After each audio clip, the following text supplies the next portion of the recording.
Bonjour chers frères et sœurs en Christ. Je vous invite à lire avec moi le livre de Josué, chapitre 1, à partir du verset 1 au verset 9. Verset 1. Après la mort de Moïse, serviteur de l'Éternel, l'Éternel dit à Josué, fils de Nun, serviteur de Moïse, Moïse, mon serviteur, est mort. Maintenant, lève-toi, passe ce Jourdain, toi et tout ce peuple, pour entrer dans le pays que je donne aux enfants d'Israël. Tout lieu que foulera la plante de votre pied, je vous le donne, comme je l'ai dit à Moïse. Vous aurez pour territoire depuis le désert et le Liban jusqu'au grand fleuve, le fleuve de l'Euphrate, tout le pays des Hétiens et jusqu'à la grande mer vers le soleil couchant. Nul ne tiendra devant toi tant que tu vivras. Je serai avec toi comme j'ai été avec Moïse.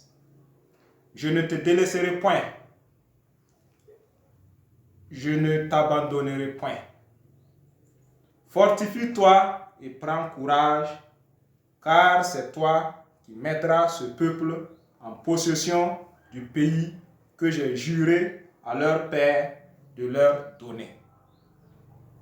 Fortifie-toi seulement et aie bon courage en agissant fidèlement selon toute la loi que Moïse, mon serviteur, t'a prescrite. Ne t'en détourne ni à droite, ni à gauche, afin de réussir dans tout ce que tu entreprendras. Que ce livre de la loi ne s'éloigne point de ta bouche. Médite-le jour et nuit pour agir fidèlement selon tout ce qui y est écrit. Car c'est alors que tu auras du succès dans tes entreprises, c'est alors que tu réussiras. Ne t'ai-je pas donné cet ordre? Fortifie-toi et prends courage. Ne t'effraie point et ne t'épouvante point, car l'Éternel, ton Dieu, est avec toi dans tout ce que tu entreprendras. Que le Seigneur bénisse sa parole. Amen. Bonjour, chers frères et sœurs en Jésus-Christ, chers amis, chers internautes, que le Seigneur vous bénisse et vous garde. Nous bénissons une fois de plus encore ce matin pour l'occasion que le Seigneur nous donne de nous retrouver autour de sa parole afin de nous exhorter, de nous édifier, de nous encourager sur la sainte doctrine. Là, je vous propose comme thème l'obéissance et la fidélité. N'est-il pas dit que l'obéissance vaut mieux que les sacrifices et l'observation de sa parole vaut mieux que la graisse des béliers? Car la désobéissance est aussi coupable que la divination. La désobéissance a fait déchoir Saül de sa royauté. De même qu'il n'y a pas d'accord entre Christ et Bélial, de même il n'y en a pas entre le fidèle et l'infidèle, et qu'aucun injuste n'héritera le royaume de Dieu.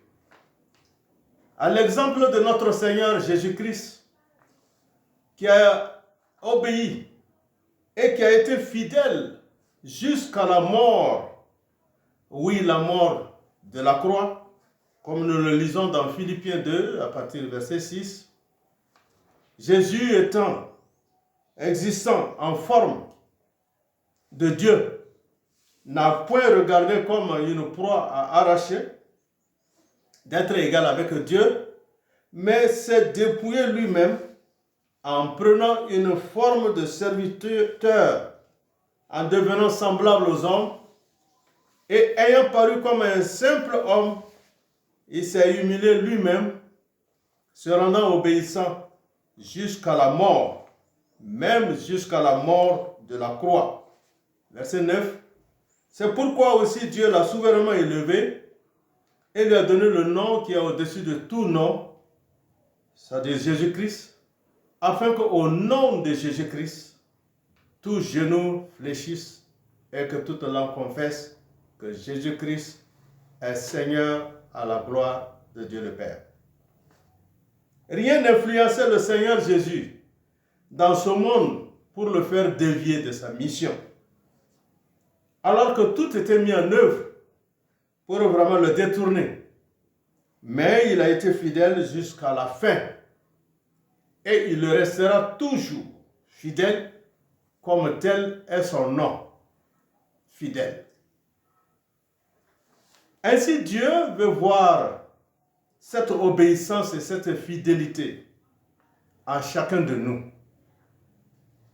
Dans le prophète Jérémie, le chapitre 35, Dieu est indigné de la désobéissance et de l'infidélité de son peuple Israël.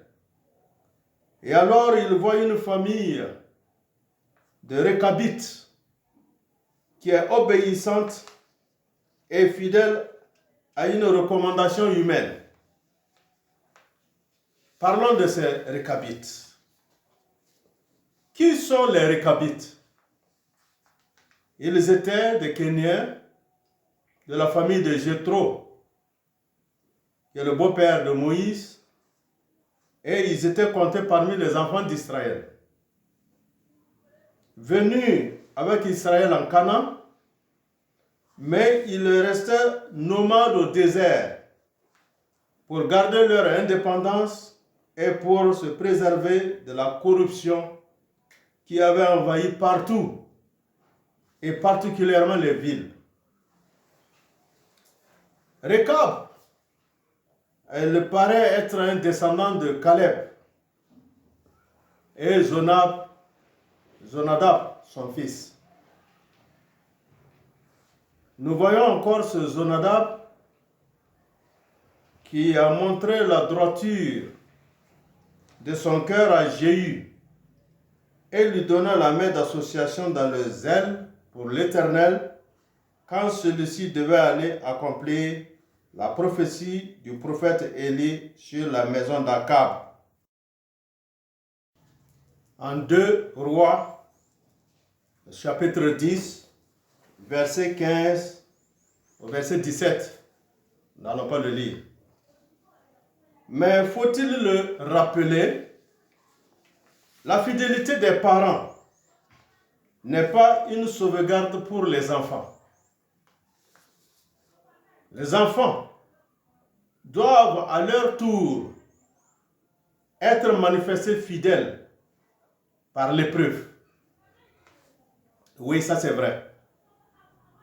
La fidélité des parents, ce n'est pas une sauvegarde pour les enfants. Les enfants aussi à leur tour doivent être manifestés fidèles par l'épreuve. Nous reviendrons.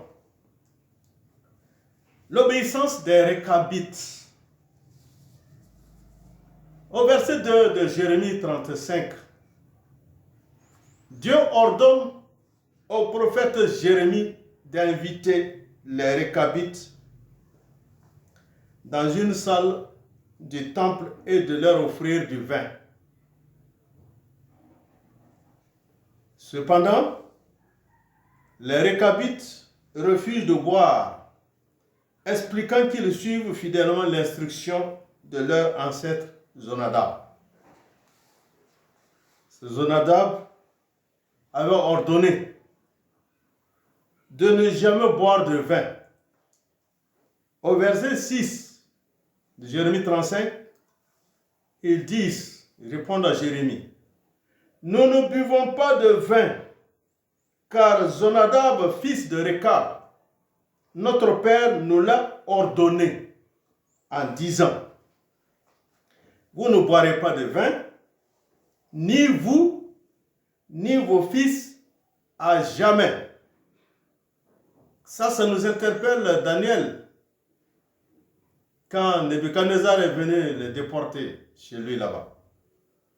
Daniel et ses 3 amis. C'est là qu'ils disent également, c'est Daniel-là, dans Daniel 1:8, Daniel est résolu de ne pas se souiller par les mains du roi et par le vin dont le roi buvait. Et il pria le chef des eunuques de ne pas l'obliger à se souiller.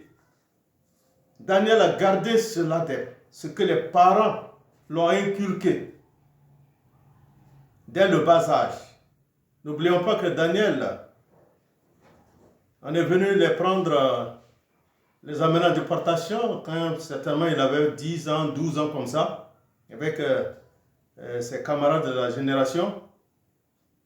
Mais voilà, ce Daniel également a suivi ce que ses parents lui ont dit. Et c'est ce qu'il a appliqué ici. Et toujours dans Jérémie 35, 6, là je continue. Les Récabites, les enfants, les fils répondent toujours au prophète Jérémie. Leur père leur a dit, vous ne bâtirez pas de maison, vous ne semerez pas de semences, vous ne planterez pas de vignes, et vous n'en posséderez pas. Mais vous habiterez dans des tentes tous vos jours, afin que vous viviez longtemps dans le pays où vous séjournez. C'est-à-dire, vous devez vivre en nomade. Amen. Le prophète Jérémie, un prophète authentique, va les éprouver. Dieu qui l'envoie pour éprouver les fils de Jonadab, les Récabites, pour les amener même dans la maison de Dieu et présenter devant eux du vin.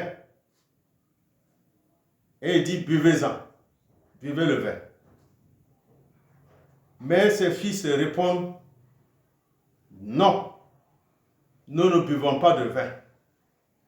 Et nous ne devons jamais boire ça.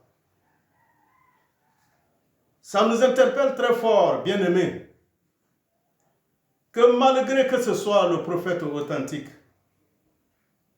qui présente le vin, malgré que ce soit dans la maison de Dieu lui-même, ils ont refusé. Amen. Ce que l'apôtre Paul dirait encore dans l'épître, il dit que l'évangile que lui, il a reçu et qu'il a annoncé, même si un ange viendrait donner un autre évangile contraire, qu'il soit maudit, anathème. Et que même si c'est lui, Paul, l'apôtre qui revient dire encore le contraire, et qu'il soit anathème. Amen. Ça nous interpelle très fort. Bien-aimés frères et sœurs en Jésus-Christ, vous voyez ces Récabites, ces fils, ça c'est l'ordre de leur père. Un être humain, un ancêtre, dont ils obéissaient depuis des générations. Les Récabites, ils expliquent pourquoi ils ne doivent pas boire de vin et pourquoi ils mènent une vie de nomade. Parce que leur père avait donné ces instructions pour le but de les maintenir séparés des pratiques corrompues des nations autour d'eux. Jonadab, leur ancêtre, voulait qu'ils vivent simplement dépendant de Dieu, plutôt que de s'attacher aux biens matériels et au confort de ce monde. Amen. Merveilleux. C'est ça, le but de ces instructions-là. Vivre très simplement et être séparé des biens matériels et de toute cette séduction qui sévit le monde aujourd'hui. L'obéissance, effectivement, à une règle peut être une manière de rester concentré sur Dieu et d'éviter les pièges du péché. Ça, c'est vrai. Parce que vivre simplement, loin des distractions et des tentations, ça va nous aider à demeurer fidèles. Oui, la fidélité. Nous aussi, nous sommes appelés à vivre différemment du monde, en gardant nos cœurs attachés à Dieu plutôt qu'au plaisir ou aux possessions matérielles. Romains 12, verset 2 nous le dit, « Ne vous conformez pas au siècle présent, mais soyez transformés par le renouvellement de l'intelligence. » Et Colossiens 3 va venir appuyer. Il dit au verset 1, « Si donc vous êtes ressuscités avec Christ, cherchez les choses d'en haut, où Christ est assis à la droite de Dieu. Affectionnez-vous aux choses d'en haut et non à celles qui sont sur la terre, car vous êtes morts et votre vie est cachée avec Christ en Dieu. » Pour le chrétien qui a renoncé à lui-même et qui prend sa croix et qui suit Jésus-Christ, ça, il doit se comporter ainsi. Il est mort et sa vie est cachée en Jésus. Il attend Jésus. Quand Jésus va venir, alors il va paraître. Mais pendant ce moment, son cœur est attaché au ciel. Son cœur est affectionné aux choses d'en haut et non à celles qui sont sur la terre. Nous voyons que l'obéissance des Récabites a une instruction humaine et nous enseigne l'importance de la fidélité et du respect des engagements. Là, ça nous interpelle très fort. Alors, si des hommes peuvent rester fidèles à des traditions familiales pendant des générations, combien plus devrions-nous obéir à Dieu notre Père? Oui, bien-aimés frères et sœurs, si des hommes peuvent, de génération en génération, obéir et respecter, être fidèles à des principes, combien plus nous ne devons pas vraiment être fidèles et obéissants à notre Dieu et Père. Toujours, dans le chapitre 35 de Jérémie, le verset 8, ils disent, les Récabites, ils continuent de dire, nous avons obéi à la voix de Zonadab, fils de Récab, notre père, dans tout ce qu'il nous a commandé, en ne buvant pas de vin tous nos jours, nous, nos femmes, nos fils et nos filles, et en ne bâtissant pas de maison pour y habiter, et en n'ayant ni vigne, ni champ, ni semence. Jusque-là, ils ont obéi ainsi. Amen. Ça, c'est devant le prophète authentique et dans la maison de Dieu qu'ils répondent ainsi. C'est à dessein que Dieu a permis que son prophète les amène dans la maison pour les éprouver voir. Parce que Dieu veut confronter son peuple également. Donc les Récabites témoignent une obéissance collective et durable. Donc ce n'est pas une seule personne, mais c'est eux tous. Tous ces Récabites. Tous ceux qui sont descendants de Récab, les enfants de Zonadab. Ce n'est pas une décision isolée ou temporaire, mais un engagement qui traverse les générations. Leur fidélité est un modèle de cohésion familiale et de transmission des valeurs. Amen. Nous sommes interpellés à cela. Leur décision, leur fidélité, c'est un modèle et leur obéissance. La fidélité à Dieu doit être enseignée et vécue au sein de nos familles.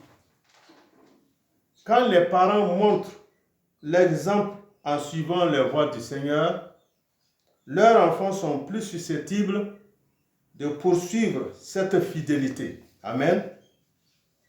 Je parlais tantôt de Daniel avec ses amis. Ils ont appris ça où? C'est de leurs parents. Depuis le bas âge. Et ils ont été enseignés. Et les parents les ont inculqué cela. Vous ne vous prosternerez jamais devant un autre Dieu, devant une idole. Et c'est devant Dieu seul.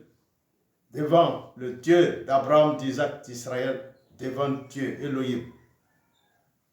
Et c'est ça qu'ils ont observé et ils ont dit ça devant le roi Nebuchadnezzar. Ils ont été éprouvés en cela. Nous avons vu la fosse au lion, ça c'est Daniel, lui seul, son épreuve. Ses 3 amis, on a vu la fournaise ardente. Malgré la fournaise, ils n'ont jamais accepté, vraiment renoncer, se prosterner devant cette statue de Nebuchadnezzar.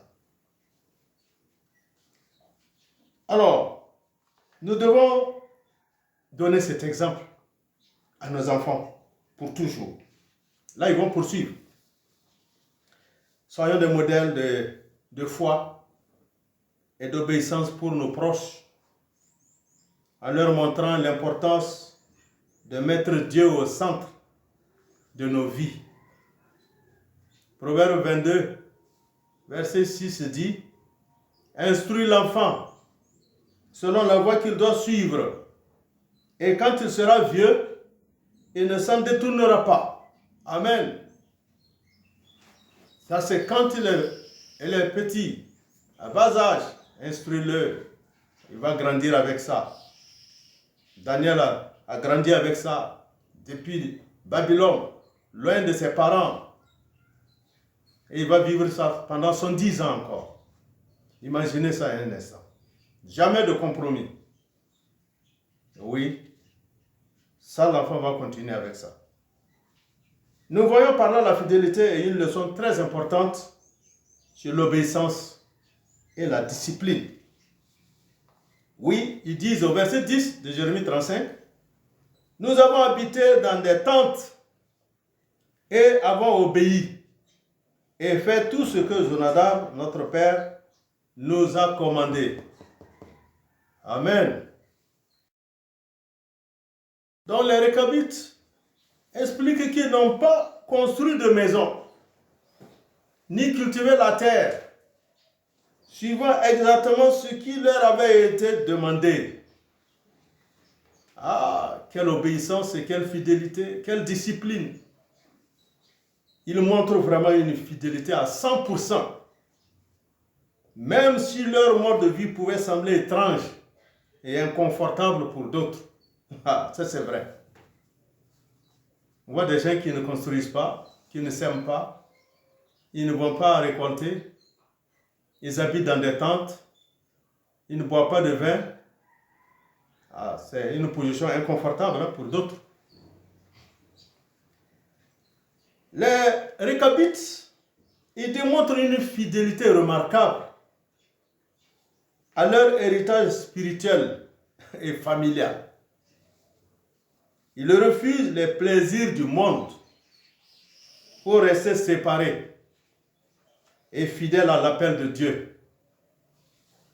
Leur obéissance est une inspiration pour vivre une vie de discipline et de dévouement, même lorsque le monde autour de nous suit une autre voie. On ne doit pas se conformer à ce monde-là. Nous sommes un peuple mis à part, sanctifié. Jésus nous a sanctifiés. Nous sommes à lui. Il dit qu'il n'est pas de ce monde. Nous n'en sommes pas aussi de ce monde. Et nous rappelle l'importance de transmettre la foi aux générations futures. Oui, c'est vrai. Dieu utilise l'exemple des Récabites pour confronter Israël à son manque d'obéissance et de fidélité à lui. C'est Dieu qui veut confronter son peuple. Lui, il n'est pas obéissant. Il n'est pas fidèle. Et il présente cet exemple-là. Alors que ces hommes, les hommes respectent les instructions d'un ancêtre humain. Israël a désobéi à la voix de Dieu, bien que celui-ci leur ait parlé à plusieurs reprises par ses prophètes. Dieu met en lumière l'infidélité de son peuple pour nous rappeler que la vraie sagesse consiste à écouter et à obéir à sa parole.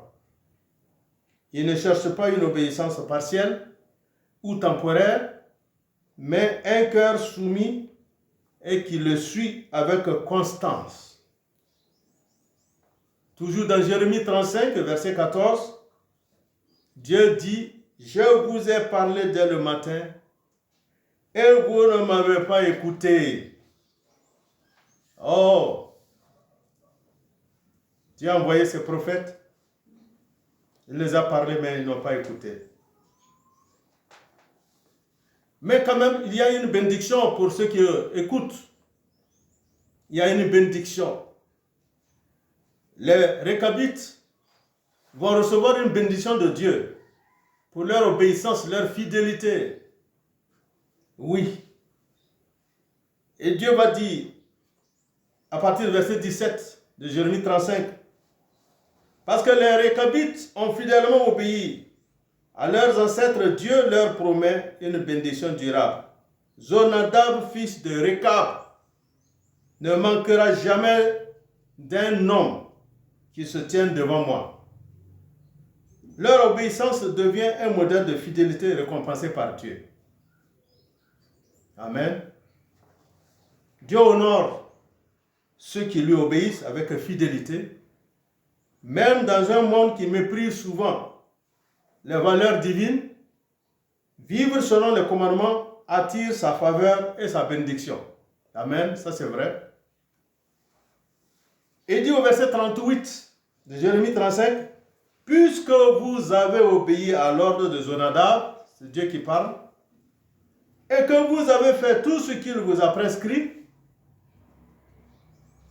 voici, dit l'Éternel, Jonadab, fils de Récab, ne manquera jamais d'un homme qui se tienne devant moi. » Amen.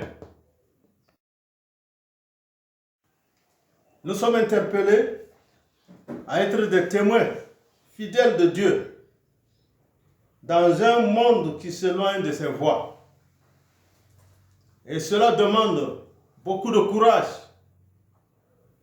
beaucoup de détermination et une confiance totale en ses promesses. Dieu est fidèle. Restons fidèles. Obéissons. Pierre nous le dira dans 1 Pierre 5, 8. Soyez sobres, veillez.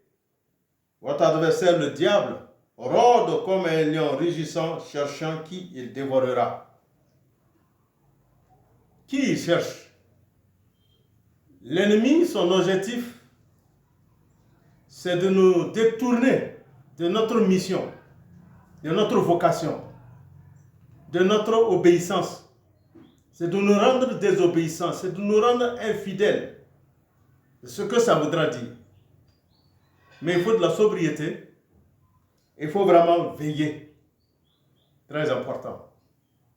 Si les Récabites ont pu observer ça pendant des générations, ça veut dire qu'ils ne se sont pas laissés influencer par quoi d'autre? Rien d'autre les influençait. Ils ne boivent pas de vin. Le vin signifie la joie du monde, les plaisirs. C'est le monde à outrance. Ça ne les intéressait pas. Ils ne construisent pas de maison. Ils sont dans des tentes. Donc, ils ne sont pas vraiment influencés par les gens qui construisent des maisons. Non, ils sont dans les tentes leurs parents, Jonadab les a dit, vivez simplement. Mais je ne dis pas ici de ne pas construire des maisons. Ça a un sens spirituel. Voilà. Ils ne s'aiment pas, ils ne récoltent pas, et ils vivent comme des nomades. C'est ce que le Seigneur nous interpelle. Nous sommes des passagers dans ce monde. Nous sommes pèlerins. Ici, ce n'est pas pour nous. Ici, ce n'est pas chez nous. Nous avons un chez nous là, dans là-haut. Là où Jésus nous attend. C'est là-bas qui est pour nous. Notre cœur doit être attaché là-bas. N'oublions pas que Jésus, lui, il est parti pour construire des maisons pour nous. Ce qu'il a dit. Il est parti construire des maisons. Et quand il aura fini, il va venir nous chercher et nous y amener. Amen. On n'a pas envoyé de matériaux à Jésus pour qu'il construise. On ne lui a pas donné l'argent. On n'a contribué à rien. Mais quand nous comprenons cela, nous devons être fidèles à lui. Nous devons lui obéir en tout. Nous devons effectivement accepter de traverser ce monde comme des pèlerins. Nous devons accepter de traverser ce monde comme des nomades. Je parle spirituel. Amen. Alors, nous voyons que, effectivement, dans le chapitre 35 de Jérémie, c'est vraiment un puissant appel à l'obéissance et à la fidélité. Les Récabites nous rappellent qu'il est possible de vivre selon les voies de Dieu, même dans un environnement difficile. Ça, c'est vrai.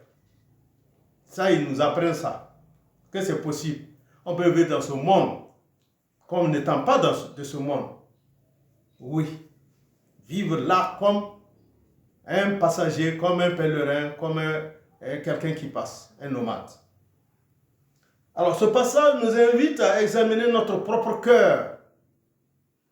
Sommes-nous aussi fidèles à la voix de Dieu qu'ils l'étaient à leurs ancêtres? Ça, nous aussi, nous sommes confrontés. Est-ce que nous aussi, nous sommes fidèles à la voix de Dieu, comme étaient les Récabites par rapport à leurs ancêtres, Jonadab? Alors, que pouvons-nous dire, bien-aimés frères et sœurs? Nous pouvons dire et formuler une prière vraiment à notre Dieu. Aide-nous à écouter ta voix et à marcher dans l'obéissance et à demeurer fidèle. C'est ça le thème, l'obéissance et la fidélité. Pour que nous aussi, nous puissions recevoir des bénédictions éternelles. Ce n'est pas pour rien que Dieu a pris l'exemple des Récabites pour confronter Israël. C'est ça aussi notre prière. Combien nous voudrons être obéissants, écouter la voix de Dieu, quel qu'en soit l'ennemi, quelle qu'en soit la distraction, quel qu'en soit tout ce que Satan peut miroiter devant nos yeux. Nous sommes obéissants à Dieu, nous écoutons sa voix, nous lui sommes fidèles. Que le Seigneur nous aide effectivement aussi à transmettre nos valeurs de foi à nos enfants. Ça aussi, c'est une chose. Et à vivre séparés du mal, tout en étant des témoins pour le monde, devant le monde, des témoins pour Dieu. Séparés du mal. Et puis aussi, transmettre ces valeurs de foi, d'obéissance et de fidélité à nos enfants. Amen. Bien-aimés frères et sœurs en Jésus-Christ, chers amis, chers internautes, nous sommes dans les temps qui sont les derniers. Et ce sont des messages qui nous interpellent très fort à l'obéissance, à la fidélité. et vraiment à vivre pour le Seigneur. Parce que tout est mis en œuvre pour nous faire dévier de l'objectif pour lequel le Seigneur est venu nous chercher. Satan, lui, il pense nous garder dans ce monde-là, en nous faisant miroiter devant nos yeux les choses qu'il veut nous donner. Mais en contrepartie, que nous désobéissons, que nous soyons infidèles à notre Dieu. C'est là qu'il faut refuser. Voilà. Que le Seigneur nous aide vraiment à penser à cela et à l'observer dans sa vie et dans sa marche de tous les jours. Jésus, notre Seigneur, est notre exemple. Il ne s'est jamais laissé influencer par les choses qui l'entouraient. Rien ne l'a fait dévier de la mission qu'il avait. Voici, je viens dans le rouleau où il est question de moi. Oui, pour observer ta volonté, pour me donner un sacrifice. Le Père n'a pas voulu encore de sacrifice des animaux, ni les holocaustes. Il n'en voulait plus encore. Mais Jésus est descendu pour cela. Pour le pardon de nos péchés, nous délivrer de la puissance des ténèbres et nous transporter dans son royaume. Mais il ne s'est pas laissé. Nous voyons comment Satan, l'ennemi, il a utilisé tous les moyens, même ceux qui étaient à côté de Jésus, même à la croix. Étant à la croix là-bas, descends et nous allons croire en toi. Si tu es le Fils de Dieu, il faut descendre. Oh, et le Seigneur a accepté, mourir. Et à la fin, il dit, Père, pardonne-leur, car ils ne savent pas ce qu'ils font. Effectivement, nous ne savons pas ce qu'on faisait. Parce que Jésus, lui, voyait la mission. Et il l'a accompli merveilleusement. Pensons-y. Et Jésus a été fidèle. Il a été obéissant jusqu'à la mort de la croix. Et le Père, à cause de cela, ne l'a pas laissé dans la tombe. Il l'a ressuscité. Et il a donné le nom qui est au-dessus de tout nom, Jésus-Christ. Afin qu'au nom de Jésus, tout genou fléchisse, toute langue confesse que Jésus est Seigneur à la gloire de Dieu le Père. Amen.